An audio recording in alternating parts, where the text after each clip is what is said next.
Okay, so today we'll be looking at implicit differentiation.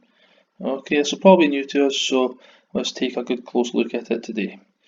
So we're going to consider a function y, and it's going to be defined by the following equation: 3x squared plus 7xy plus 9y squared equals 6. Now our aim here is to get to differentiate this and get an expression for dy by dx, okay, like we do when we normally differentiate. Now, before we even think about differentiating, we normally like to get y equals so that we can then differentiate it and get dy by dx. However, you'll probably see it is difficult or even impossible to write y in terms of x in this equation. Okay, it'd be very, very, very hard to do. Okay, and in some questions, they are indeed impossible to achieve this. So we need to find a different way to differentiate this. Okay, and if we do have this sort of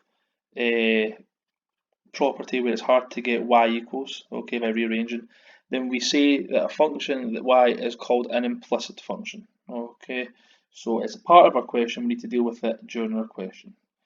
So how we're going to differentiate this? Well, we're going to look at doing it the following way.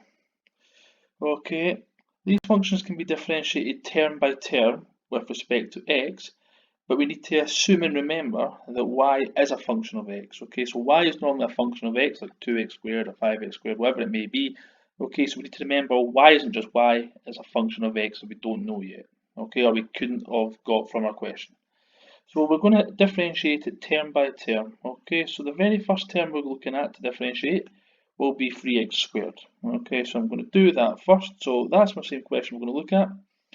So we're going to differentiate 3x squared first. Okay, so if I differentiate 3x squared with the terms to x, so d 3x squared by dx, differentiate 3x squared, I get 6x. So I'm going to put a 6x there instead of a 3x squared there once I differentiate the rest. Okay, so that one we should have been comfortable with.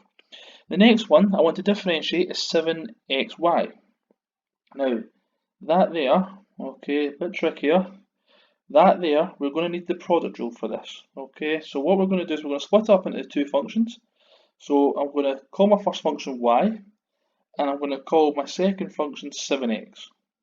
Okay, that way I can differentiate both of them, but I need the product rule because it's two products multiplied, it's two functions multiplied together. Okay, so using my product rule of uv dashed plus vu dashed, okay, so uv dashed will be 7 times y, 7y, plus vu dashed, so that will be 7x times dy by dx, so it will be 7y plus 7x dy by dx. So if I differentiate that there, I get this coming out the other way there. Okay, so that's me differentiate the second term. So I'm going to go up to my third term now, which is 9y squared. Okay, so to differentiate this. So 9y squared is a function of y, and we need to remember y was actually a function of x. So the chain rule can help us out here. Okay, so let's differentiate this just now. So how the chain rule actually works, okay, if I differentiate 9y squared, then what I do is I differentiate it with respect to y, okay, so like I would normally do if it was an x function, okay. However, I need to remember it was a function of x, so because I'm differentiating that part, I need to times it by a dy by dx, okay. If I differentiate 9y squared, if normal differentiation applies here, okay, the 2 comes down, so that gives me 18y, so I've got 18y there, but I need to remember, I need to multiply it by dy by dx, so I've got 18y dy by dx, okay, and that will become a bit more familiar with us, but that's a big step, okay, that we have to remember. Last term, okay, on the right hand side, okay, we just had a 6, so if I differentiate 6, that we know, because it's a constant, I get 0. So if I differentiate each part of my question, okay, my question ends up looking like this. So if I differentiate the first term, I got 6x. Differentiate the second term, which is 7xy, I got 7y plus 7x dy by dx out, so that was the product rule. And if I differentiate the third term, which was 9y squared, I got 18y, but I had to remember it divided by dy by dx, I got 18y dy by dx. On the right hand side, I had a 6, if I differentiate that, I get a 0. So that's what my differentiated function looks like now. However, the aim is to get it to look like dy by dx, so I need to do a bit of algebraic skills, okay, a bit of rearranging to get it into that form. Alright, so we want to get dy by dx, so the first thing I can do, okay, well I can get rid of everything that's not got a dy by dx on it, so these two things can move over, so that could be On the right hand side, negative log of 6x plus 7y, okay, because it's positive on this side. Then, because I want dy by dx, okay, well, if I treat that as my common factor, okay, I can take that out, okay, on the left hand side. So I've got in my bracket 7x plus 18y. And then the last part, okay, I want dy by dx on its own, so I'm just going to divide by 7x plus 18y there. Okay, so the 7x plus 18y came at the bottom on the right hand side. So dy by dx for us was negative bracket 6x plus 7y close bracket underneath on the denominator 7x plus 18y. Okay, so there's a lot of steps to be done in order to get dy by dx when we have an implicit function, okay, but it can be done just taking it one term at a time. Okay, we'll look at a couple more examples to familiarise ourselves. Right, okay, so again, we're going to have to differentiate this one. However, this question is asking something a bit different. We want to find the equation of the tangent at the point 2, 1 on the curve 2x squared minus 3xy minus y squared equals 1. Well, first thing to notice is we do have an implicit function again, okay? I cannot rearrange this, so I'm going to have great difficulty rearranging this in order to get y equals in order to differentiate this. So I've got to differentiate this implicitly, take it one function at a time, okay? So if I differentiate the first function, okay, which is 2x squared, I'm going to get 4x there, okay? There's not too much problems with that. And then need to differentiate 3xy, okay, so again, remembering it's the product rule because I've got 3x times a y there, two functions. So let's call the first function u being y, so let's call that y. Differentiate y, I'm going to get dy by dx. If I differentiate v, which is 3x, I'm going to get 3, okay. So if I combine that using uv dash plus vu dash, then my product rule tells me I'm going to get y times 3, which is 3y, plus 3x times dy by dx, which is plus 3x dy by dx. Okay, so the second function, 3xy, becomes 3y plus 3x dy by dx. Okay, the product rule got us that. Right, if I differentiate the second function, now remember this is a function of x, y actually, so I'm going to have to use the chain rule here. Okay, so if I differentiate y squared, okay, with respect to x, remember, well, I treat it as if I'm differentiating with respect to y, okay, but then I need to times it by a dy by dx. So if I differentiate y squared with respect to y, that's going to be, well, 2 comes down, so it's 2 times y, 2y there, times a dy by dx, so it's 2y dy by dx. Okay, and my last part of this was on the right hand side. Okay, I need to differentiate 1, 1's a constant, so the differential of 1 just becomes 0. Okay, so I've got all my functions now differentiated. I need to place them back into our question. Now remember, we have got negatives here, so I didn't take that into account when I differentiated them, so I need to remember to hit the negative against each part that needs one. Okay, so it's going to be 4x, okay, this part here was 3y plus 3x dy by dx, but it was a takeaway negative in the question, so it's negative 3y negative 3x dy by dx, and it was also negative y squared, which differentiated to be negative 2y dy by dx, okay, and that equals 0 on the right hand side. So I want to get dy by dx, okay, so I can then work out my gradient, that's the aim here. Okay, so again we rearrange, okay, I take everything on the left hand side that's not got a dy by dx attached to it and put it on the right hand side. Okay, now I've actually done two steps here. That would actually have gave me negative 3y, sorry, that would actually give me 3y negative 4x, okay, but I've also times everything by a negative here to get rid of the negatives on this side here. Okay, so that's why they flip back there. Okay, you might have done that in two steps. And then to get dy by dx, I divide by what's in my bracket here, okay, which is 3x plus 2y. Okay, so I know I've jumped a couple steps there, but it's the same steps I would have used in example 1. Okay, just different functions. Right, but that hasn't answered my question, so I need to put in the coordinate 2, 1 into this to get my gradient. So if I do that, okay, I'll get dy by dx equals 5 over 8. So the gradient of the tangent of this curve at the point 2, 1 is 5/8.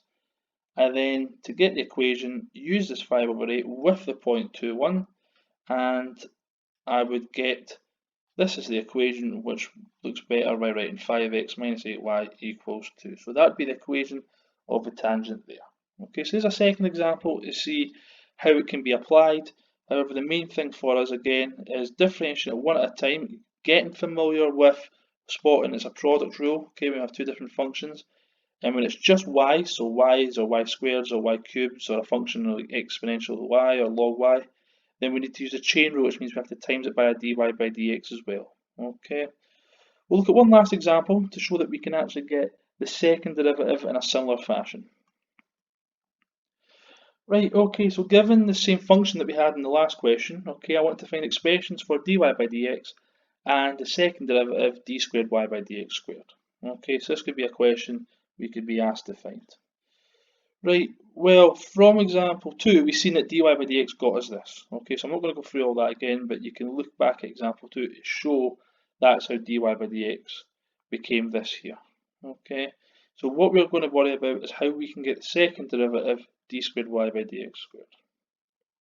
Okay, so we need to differentiate again, but if I differentiated dy by dx again, if I'm looking at this here, it would involve a quotient rule with complicated algebraic terms. Okay, so what I'm going to do is I'm going to go back to example 2 and use a line a bit more easier to differentiate. Okay, that will get me my second derivative. Okay, so if you remember, we differentiated that question and we got this here. Okay, we got this expression here when we differentiated the first time before we rearranged. Okay, I'm going to use this to differentiate it again in order to get the second derivative. So that's my task here. I'm going to differentiate each term here again to get the second derivative out. So if I differentiate each term, remember I'm differentiating with respect to x, well the first term, if I differentiate 4x, I get a 4.